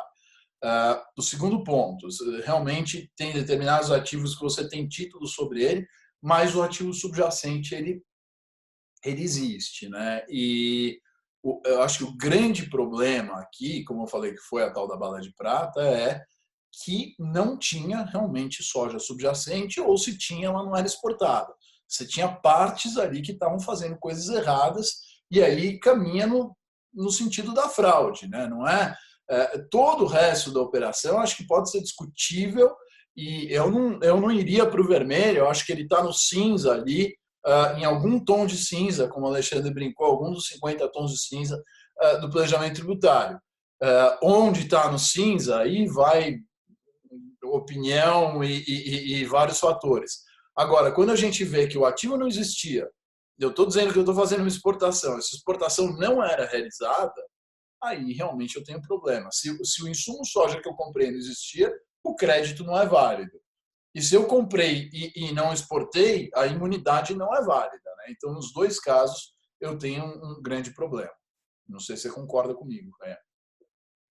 Sim, professor. Nesse caso, realmente, não dá para alegar nada disso que eu levantei como dúvida. Não, mas suas dúvidas estão perfeitas. Eu acho que é isso mesmo. Mais algum comentário? Mas aí o que me incomodou, e aí eu não sei se isso é muito a última pergunta, se o senhor quiser fazer algum comentário antes, só me sinaliza, mas assim, assumindo que a situação na prática fosse diferente, de fato existisse a exportação, né? Então, tirando essa operação um tanto quanto esdrúxula de não existir na prática a intenção e a operação substancialmente, né? Caso ela existisse, eu ainda fiquei um pouco incomodada ao tentar pensar em fatores e alternativas que seriam suficientes para defender, para a TIC se defender no caso de uma autuação. Então, por exemplo, claro que nesse caso o fato delas não existirem já evidenciou e já acho que substanciou bastante a autuação e depois o resto foi sendo incluído, né? Mas assim, eles mencionaram muito, foi um incômodo meu, pessoalmente, a alteração do objeto e que era uma atividade que não tinha nada a ver com o que eles faziam antes. Mas, na minha visão, tudo isso entra muito naquilo que a gente vem discutindo desde a primeira aula, de simplesmente estranhar qualquer atividade que o contribuinte possa licitamente ter, né? Então, vamos supor, sobrou dinheiro na Tigre e ela decidiu investir em um ramo novo. Ela teria que criar uma empresa nova, ela teria que investir em uma outra empresa de soja para não correr nenhum risco, ainda que ela tivesse essa intenção substancial. Então, assim, ainda que existisse operação na prática, ainda me incomoda, porque me parece que ainda assim ela correria risco de ser autuada e ser tida como ter considerado, eles até falaram isso, né, que ela teve má fé, porque ela considerou só o ponto de vista tributário, ela nem considerou a parte operacional. Então, assim, será que se ela de fato praticasse, mas continuasse não sendo a atividade principal dela, ela também não seria autuada? É uma boa pergunta. Obviamente ela teria muito mais defesa, mas eu acho que ela teria uma exposição aí para um auto eventualmente de que isso é um planejamento abusivo ou qualquer coisa desse gênero. Mas eu gosto desse caso para iniciar justamente porque ele vem com essa história da soja papel e acaba com a discussão e aí a gente foca na responsabilidade. Mas é uma pergunta super aberta, Vitória, eu não tenho a resposta. Talvez todos os outros casos que a gente vai explorar no curso, que aí sim são de planejamento zona cinzenta, você chegue numa conclusão no final tua. Mas eu não tenho a resposta. Acho que ela tem risco sim de autuação, mesmo que existisse a soja, essa operação poderia ser contestada. Bom, eu queria chamar os grupos 5 e 6 para me contarem o que aconteceu dali em diante. A Tigre se tocou que não tinha soja, né? Qual que era o papel da Deloitte? Aí, o que aconteceu? Qual foi o auto? Eles foram para o TIT? Qual foi a historinha?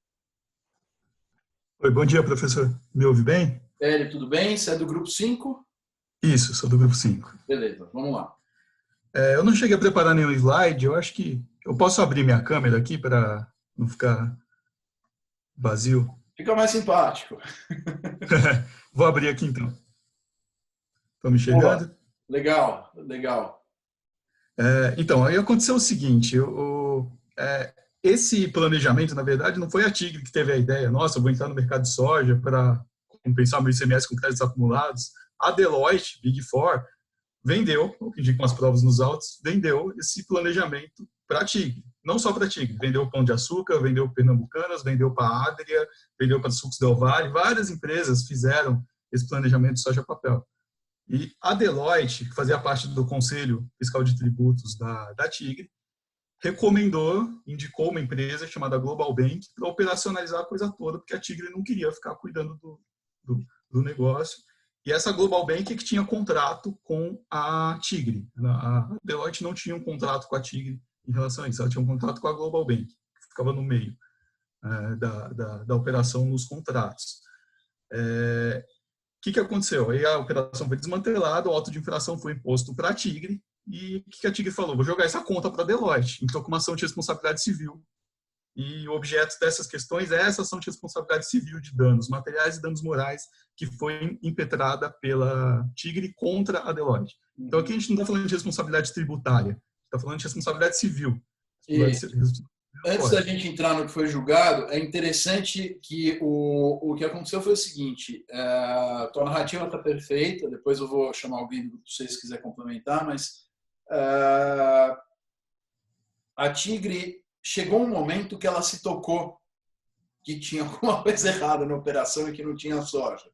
E ela fez espontânea, né? Ela foi lá, aquele crédito que ela estava tomando, ela reverteu e reabriu as apurações daqueles meses e pagou o tributo. Só que tem multa específica para esse tipo de operação. E aí, claro, eles não recolheram essa multa e veio a fiscalização e autuou pela multa. Então, no fim, o auto é pela multa. O principal, eles acabaram já pagando. A Tigre discutiu no TIT esse auto da multa. E já no TIT, ela falou, olha, quem sugeriu essa operação foi a Deloitte, a gente foi ludibriado, consultores, etc., blá, blá, blá, e tentou já empurrar no TIT a responsabilidade para a Deloitte. E o julgamento do TIT, que eu acho que não está no material, por isso que eu estou falando dele, foi basicamente, olha, entendemos o ponto de vocês, deixa eu até compartilhar aqui a tela, que tem alguns pontos interessantes. Legal, a gente até entende que vocês caíram numa arapuca e foram iludidos por engenheiros tributários, essa era a linguagem do julgado, que promoveram a operação com grande ganho, mas isso não permite que você direcione a cobrança do tributo ou da multa para esses terceiros. Ainda que de boa fé, isso não te exime das penalidades, não tem regra de responsabilidade tributária direta, ou pelo menos isso não foi objeto do auto, e vocês, Tigre, são responsáveis independentemente de culpa na dicção do artigo 136 do CTN. Então, manteve a autuação e aí falaram, olha, a gente até entende que vocês deveriam ir se ver lá em esfera civil com a Deloitte, se vocês entendem que foram prejudicados, mas isso não é assunto nosso. Então, mantiveram o auto e o que a Tigre fez foi, depois do julgamento no TIT, eles pagaram a multa e aí foram recomendando, seguindo a recomendação ali do TIT, se ver com a Deloitte. Então, eu queria saber, grupo 6? Grupo 6. Que mais vocês queriam continuar sobre isso? Vocês querem acrescentar alguma coisa? Oi, professor, tudo bem? Tudo, e você? Bom dia. Bom dia. Tudo certo. Meu nome é Mariana, eu sou parte do grupo 6. A gente tinha feito uma apresentação de slide, mas eu não acho ela super necessária, porque ela só tem, assim, os tópicos principais da sentença, então os fatos e os tópicos da decisão. Tá bom.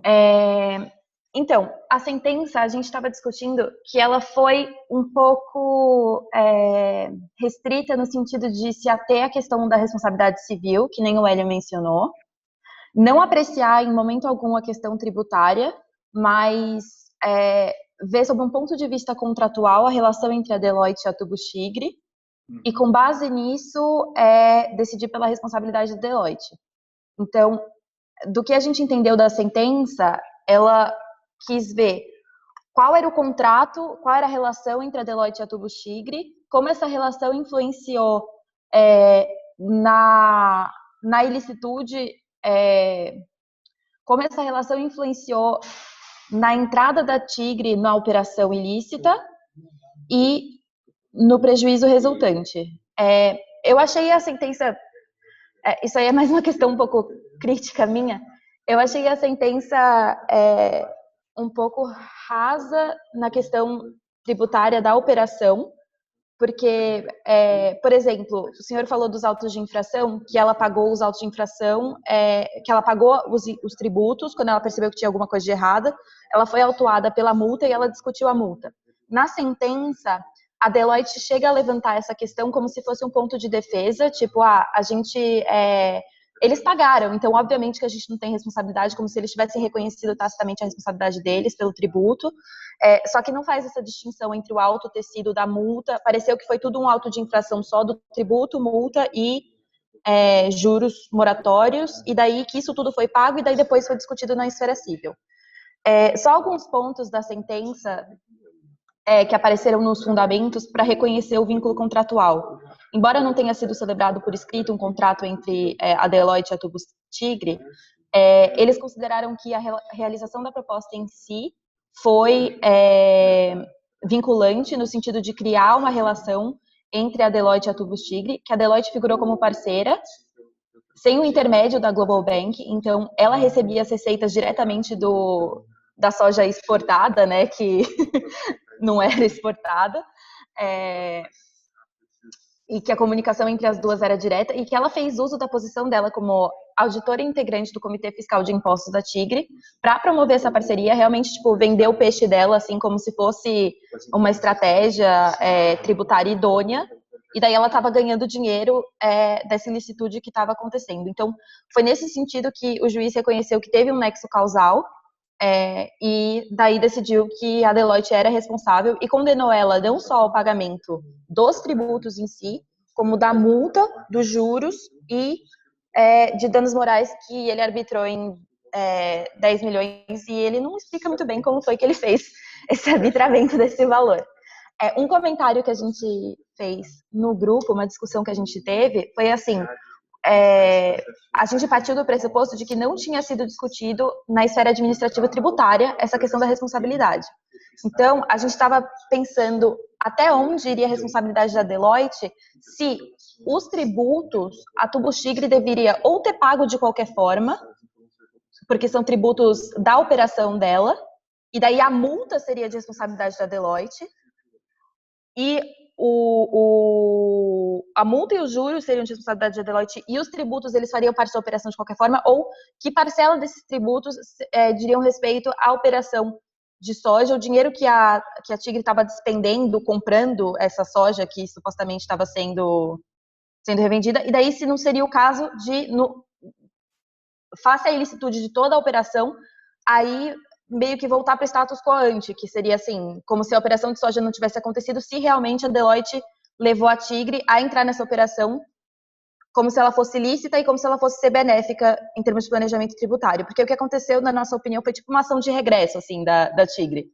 Tipo, ela vai, paga na esfera administrativa e daí discute em responsabilidade civil quem foi que colocou ela nessa posição de ter que pagar esses tributos. Foi mais ou menos nessa linha que foi a discussão do nosso grupo. Joia. Hélio. Os grupos não se conversaram, mas a gente chegou numa conclusão muito próxima. Como a gente enxergou a situação, né? No caso do tributo, você falou que não tinha tributo no auto de infração, né? Eu não sabia disso, mas havendo tributo, seria absurdo jogar esse tributo para a Deloitte pagar. Sim. Porque se não tivesse acontecido a fraude fiscal, a TIG teria que pagar o tributo, não teria havido a compensação dos créditos de ICMS com os débitos.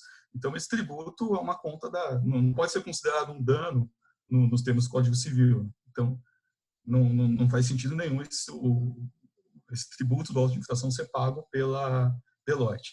Agora, a multa é diferente. A multa é uma penalidade e aí, a meu ver, é um caso de culpa concorrente.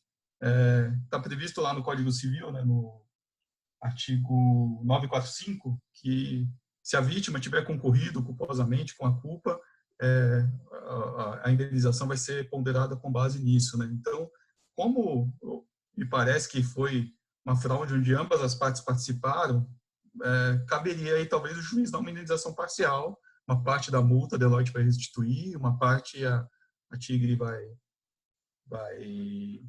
ficar com ela, mas eu acho que era uma decisão possível. Depois que a decisão foi reformada, né, em esfera superior, não foi isso que aconteceu. Os grupos seguintes vão tratar do tema, mas eu acho que poderia ser uma solução, a multa ser parcialmente indenizada para a Tigre. Uhum.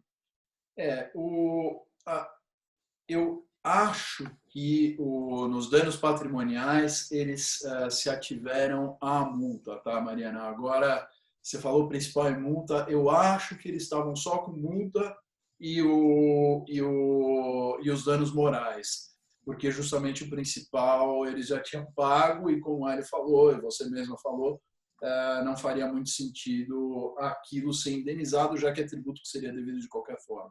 Então, eu tenho quase certeza que a discussão se restringiu realmente à multa e responsabilidade civil da Deloitte sobre ele, e justamente teve toda essa discussão em primeira instância, se tinha contrato ou não, e aí a prova, era uma questão de prova, e uma apresentação de PowerPoint da Deloitte acabou sendo uma prova contundente que ela que apresentou as partes e que havia realmente um contrato, e a Deloitte estava prestando um serviço, né? Pelo que a Deloitte falou, ela não sugeriu nada e o serviço dela era de auditoria da soja, por incrível que pareça, a tal da soja que não existia.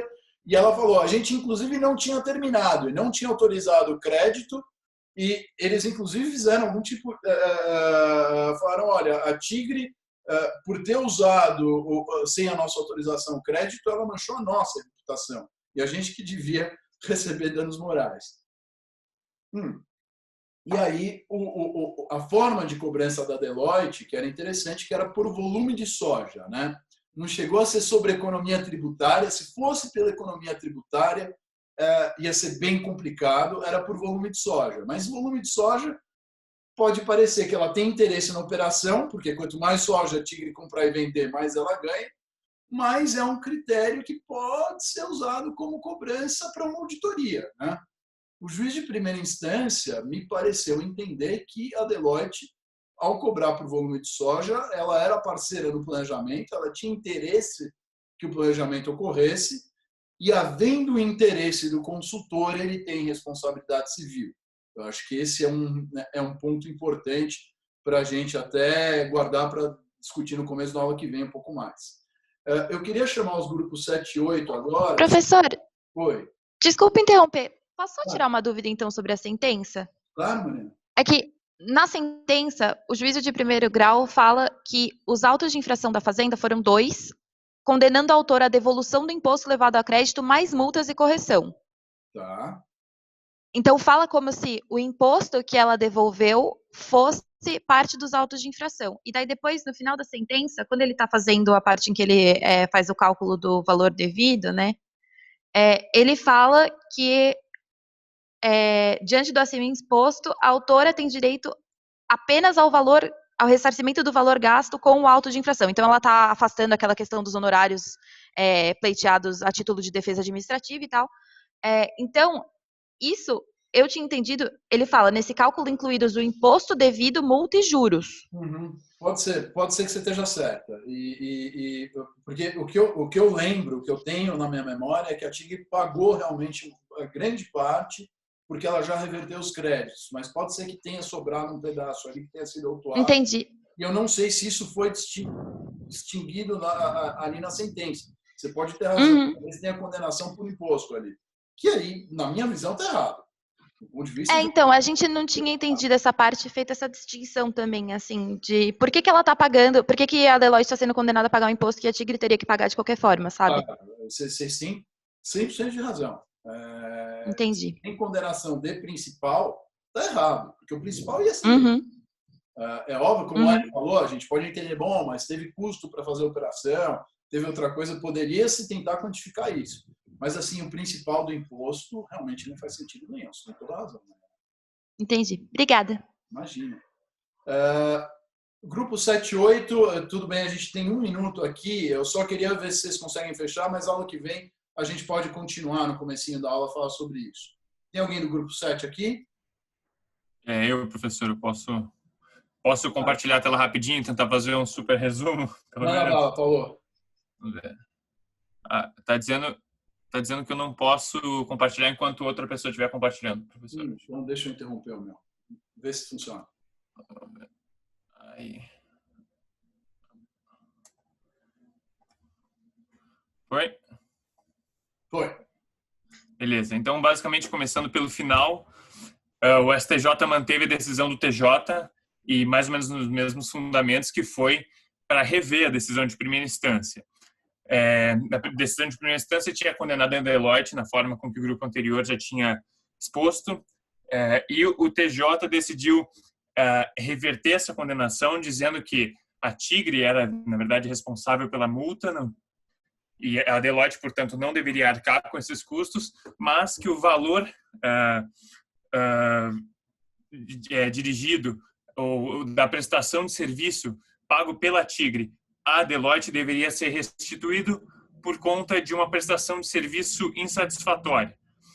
Nesse caso, então, não existiria requisitos da responsabilização civil da Deloitte nem responsabilização tributária. por que, então, a Tigre seria a verdadeira responsável? Basicamente, a Tigre tinha a responsabilidade de, pelo menos, avaliar a idoneidade do negócio. Quer dizer, ela tinha como obrigação, ela corria, a partir do momento que ela entrou na operação, ela tinha que se certificar de que, por exemplo, a soja efetivamente seria vendida, ou enfim, de todos os procedimentos, verificar a idoneidade da operação como um todo. O fato da Deloitte ter,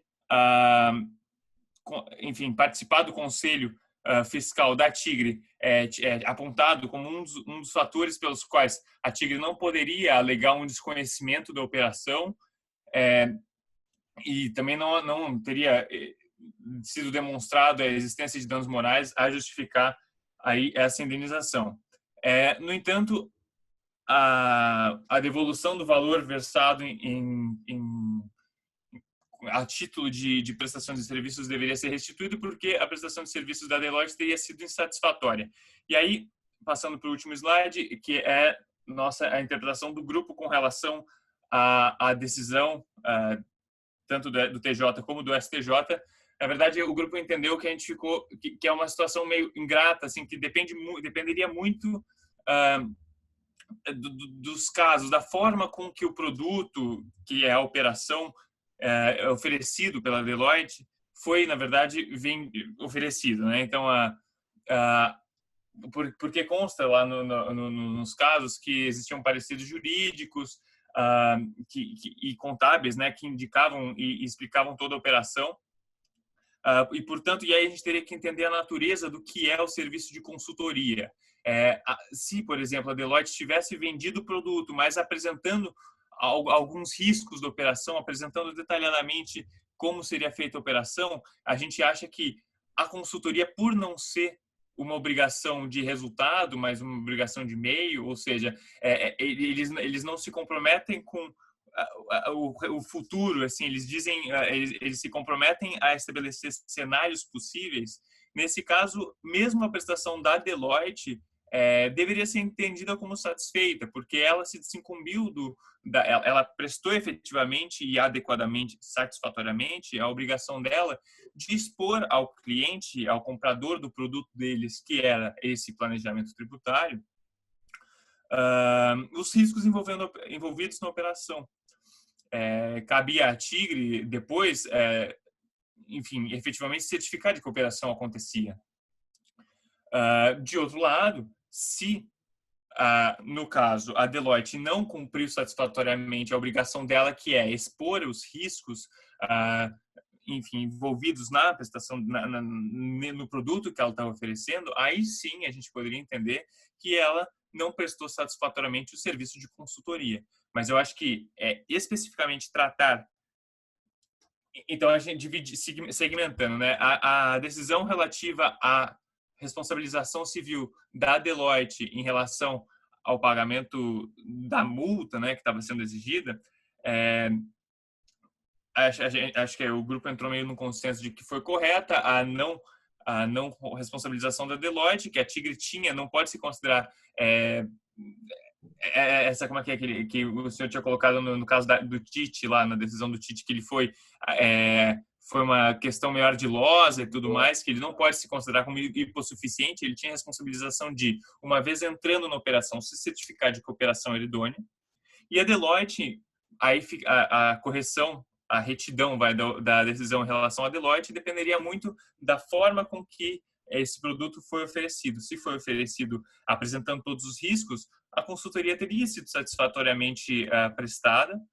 De outro lado, se não tivesse apresentado todos os riscos, não satisfatoriamente prestado. Agora, o fato de apresentarem dois pareceres jurídicos de juristas de relevância, que foi o Sacha Calmon e a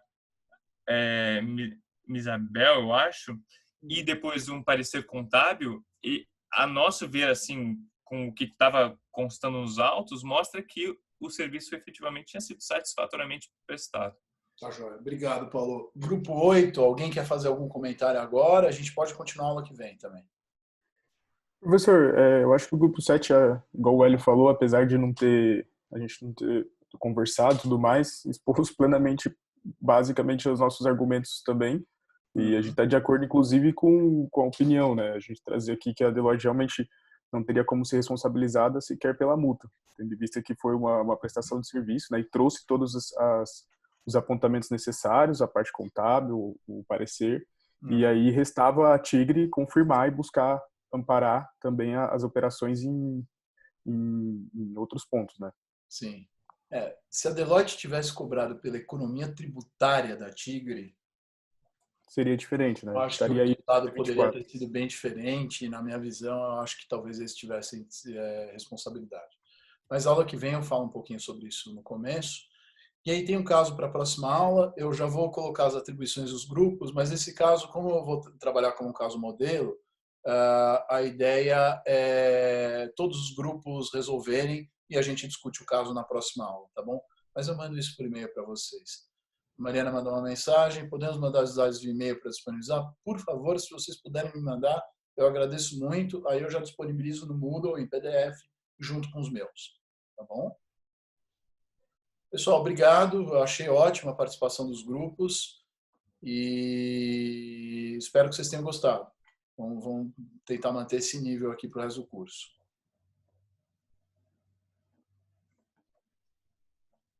Rafael, vi tua mensagem, podemos falar assim. Me manda um e-mail, por favor. Eu vou deixar aqui meu e-mail para quem quiser me mandar. Ou no gvetor@usp.br. Bom, se alguém mais tiver alguma dúvida, eu estou super à disposição. Se não, obrigado a todos pela presença e vejo vocês semana que vem. Tá bom? Obrigado, pessoal. Um abração. Obrigado pelos grupos e para os alunos que apresentaram. Parabéns pela apresentação.